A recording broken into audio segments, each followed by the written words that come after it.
اب یہ بتائیے علی ظفر صاحب کہ آج آپ کی پارٹی کے ایک رہنما خالد خورشید صاحب جو ہیں ان کو 34 سال کی سزا سنائی گئی ہے، تو اس سزا کے بارے میں بات میں آپ سے کروں، آپ سے بات کروں یا رانا ثناء اللہ سے بات کروں؟ علی ظفر صاحب آپ کچھ اس پہ تبصرہ کریں گے کہ 2024 میں جو واقعات پیش آئے ہیں اگر وہ رپیٹ ہوں گے 2025 میں تو کیا پولیٹیکل سٹیبلٹی آئے گی؟ جی ہم انویر صاحب دیکھیں، جو 2024 کو آپ نے درست فرمایا کہ بہت سارے واقعات ہوئے۔ سب سے پہلے تو میں 2024 میں سوچا، میں نے بڑا اس بار بیٹھ کے تبصرہ کیا کہ کون سی خوشخبری والی بات ہے ہمارے ملک کے لیے، کیونکہ میں ہمیشہ سوچتا ہوں کہ اچھی چیز کی بات کی جائے۔ تو مجھے نظر آیا کہ صرف شاید ایک ہی، جس کا آپ نے بھی ذکر کیا، ہمارے جو جیولن تھرور نے گولڈ میڈل لیا، شاید وہی ایک اچھی خوشخبری تھی 2024 کی۔ آپ جب سال کی بات کرتے ہیں اور قوم کی بات کرتے ہیں تو سب سے پہلے آپ سیکیورٹی کا ایشو اپنا ریز کرتے ہیں اور دیکھتے ہیں کہ اس کا کیا صورتحال تھی۔ تو میرا خیال ہے اگر آپ اس سال کی بات کریں تو اس سال کو آپ کہہ سکتے ہیں کہ یہ بڑھتی ہوئی دہشت گردی تھی پاکستان میں 2024 میں، کیونکہ میرے پاس جو اسٹیٹسٹکس ہیں کوئی تقریباً 650 ٹیررسٹ اٹیکس ہوئے ہیں صرف اس سال میں، اور 450 سے زیادہ ہمارے جو سیکیورٹی فورسز کے لوگ ہیں ان کو شہادت ہوئی ہے۔ لیکن اس کے ساتھ ہی ساتھ اس میں ایڈ کر لیں کہ 950 کے قریب ٹیررسٹ بھی مارے گئے ہیں سال 2024 میں۔ جی تو یہ ایک بڑھتا ہوا جو ٹیررزم ہے اس سال کا، میرا خیال ہے یہ ہمیں سوچنا پڑے گا نیشنل لیول پہ کہ اس کا کیا حل ہے۔ دوسری چیز میں نے سوچا کہ اب آپ قوم کی بات کرتے ہیں اور ہم دیکھتے ہیں 2024 کو، تو آپ معیشت کی بات کرتے ہیں کہ کیا ہم اوپر کی طرف جا رہے ہیں یا ہم مڈل میں ہیں یا ہم نیچے کی طرف جا رہے ہیں، کیونکہ معیشت جب اوپر جائے گی تو چاہے جو بھی حکومت ہو، ہم ایز اے پاکستانی ہم کو خوش ہونا چاہیے۔ لیکن میں نے جب دیکھا اور ساری سرویز پڑھی تو دیکھا کہ آپ کی گروتھ جو ہے 0.9% کی صرف گروتھ ہے، جبکہ آپ نے کہا تھا کہ 3.8 سے زیادہ کی گروتھ ہوگی۔ آپ کی انڈسٹری بھی نیچے چلے گئی ہے، آپ کا ایگریکلچر کی گروتھ صرف 1% ہے جبکہ پچھلے سال 8% تھی۔ آپ کی سروس انڈسٹری ختم ہو گئی، آپ کی آئی ٹی انڈسٹری بالکل جہاں آپ ترقی کرنے لگے تھے وہ واپس چلے گئی کیونکہ آپ نے انٹرنیٹ بند کر دیا۔ تو یہ آپ کی اکنامک حالت اتنی اچھی نہیں ہے۔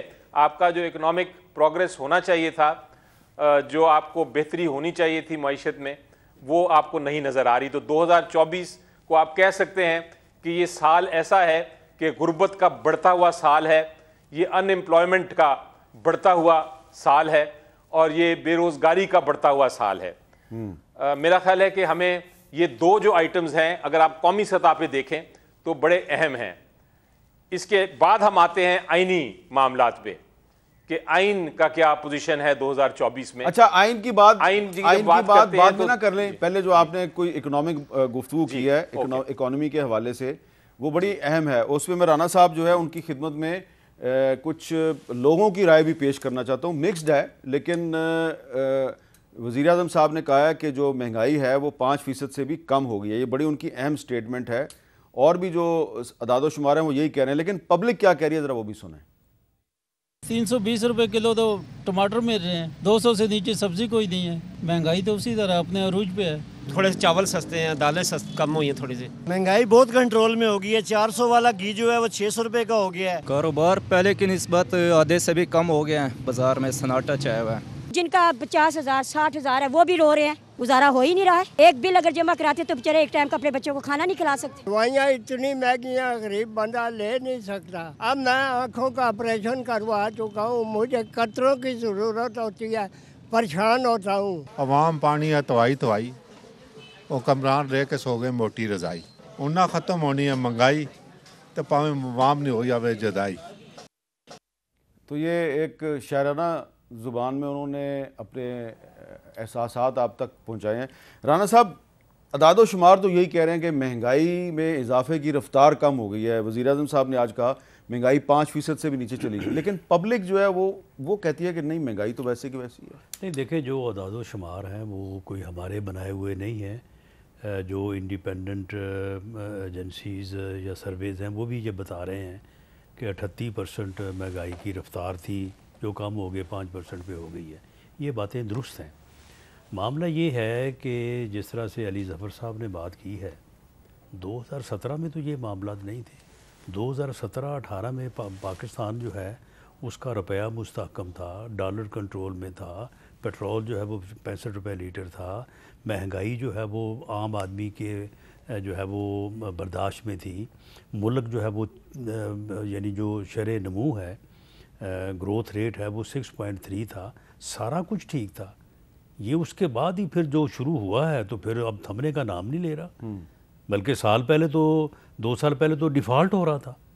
اگر یہ ڈیفالٹ اب تک نہیں ہوا اور اب دوبارہ سے کوئی تھوڑی امید, میں کوئی زیادہ نہیں کہتا کہ جی بالکل ہم جو ہے وہ ہر چیز کو اوپر لے گئے ہیں, لیکن جو تھوڑا سا استحکام سٹیبلٹی آئی ہے تو اس کا تو ہمیں کریڈٹ دیا جانا چاہیے نا کہ ہم نے ڈیفالٹ سے بچایا ملک کو. تو پھر یہ 2018, 19, 20, 21, 22 میں کیا ہوا ان 3.5-4 سالوں میں کہ جب جو ہے وہ ہم عدم اعتماد ہوا ہے پی ٹی آئی کے خلاف, عمران خان صاحب کے خلاف, تو اس وقت ملک جو ہے وہ ڈیفالٹ کر رہا تھا. اور آج تک جو ہے وہ ہم اس حد تک تو اس کو یعنی سنبھال سکے ہیں کہ ڈیفالٹ نہیں کیا, لیکن اگر ہم یہ کہیں کہ ہم اس کو وہی 2017 کی جگہ پہ لے گئے, نہیں ابھی نہیں لے کے جا سکے.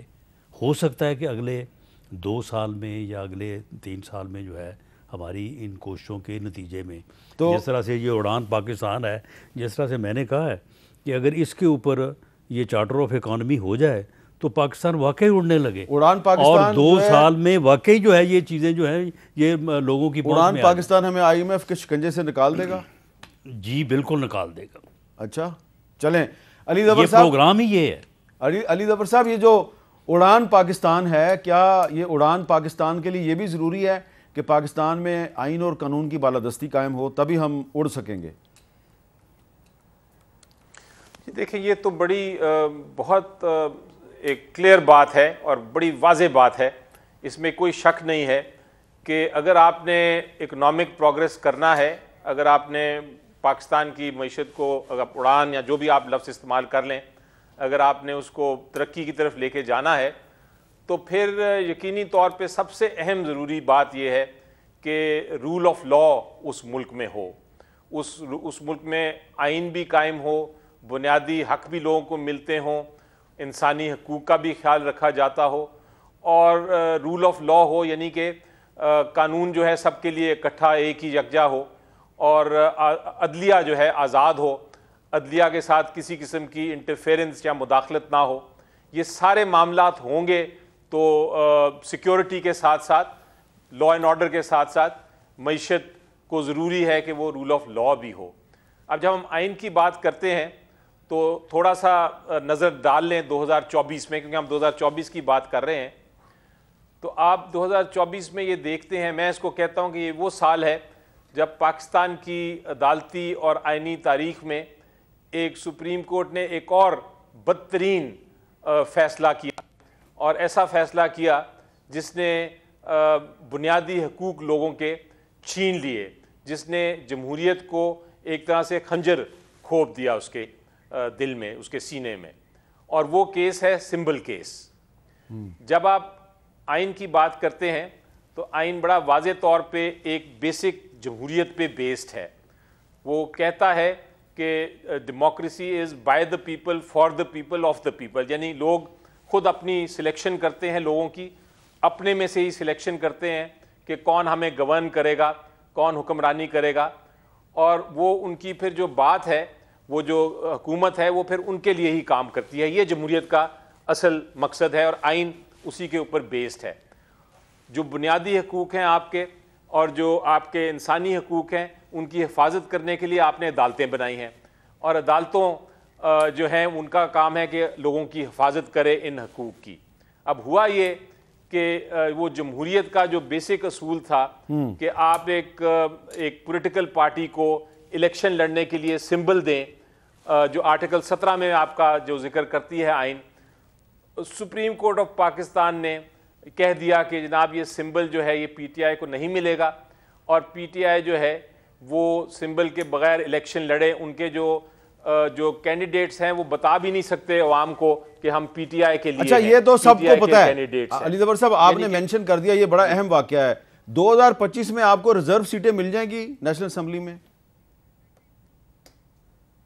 جی دیکھیں اس کے بعد دوسری چیز یہ ہوئی کہ آپ کی ریزرو سیٹس کا آرڈر ہو گیا. سپریم کورٹ نے چلیں اپنی وہ جو پرانی غلطی تھی وہ ختم کرنے کے لیے فل کورٹ بیٹھا اور میجورٹی نے کہا یہ ریزرو سیٹس دیں. آئین کہتا ہے کہ سپریم کورٹ کی جو فیصلے ہیں وہ امپلیمنٹ ہوں گے، وہ امپلیمنٹ کرنے ہیں، ان پہ عمل درآمد ہونا ہے، لیکن وہ بھی آج تک عمل درآمد نہیں ہوا. وہ اسی طرح الیکشن کمیشن ہے وہ بیٹھا ہے، اور سپریم کورٹ جو ہے وہ ہیلپ لیس ہے، یعنی وہ اس کے پاس کوئی طاقت ہی نہیں ہے کہ اپنے فیصلے جو ہے وہ انفورس کر سکے. تو یہ بھی ہم نے 2025 میں دیکھا. ہم نے 2025 میں پھر یہ بھی دیکھا کہ الیکشن ہو گیا. 2024 پاکستان میں میرا خیال ہے اس سے بڑی دھاندلی 2024 ہم نے یہ بھی دیکھا کہ الیکشن ہوا فروری میں، اور پاکستان کی اس الیکشن میں میرا خیال ہے سب سے پہلے دھاندلیاں ہوتی رہتی تھیں مختلف کانسٹیٹوئنسیز میں، اور اس کے لیے الیکشن ٹریبیونل کے پاس آپ جاتے تھے، لیکن ایک اتنی میسو اسکیل پہ، یعنی کہ اتنی کھلی عام دھاندلی میں نے اپنی زندگی میں نہیں دیکھی. کوئی اتنے الیکشنز میں اپنے حصہ لیا ہے، لیکن جتنی دھاندلی اس بار ہوئی کہ لوگ جو بھی کہتے رہے، جس کو بھی ووٹ کرتے رہیں، آپ نے نہیں ماننا کہ وہ جیتے ہیں. آپ نے بالکل درست کہا. اتنی دھاندلی ہوئی کہ رانا ثناءاللہ صاحب بھی ہار گئے. اتنی دھاندلی ہوئی.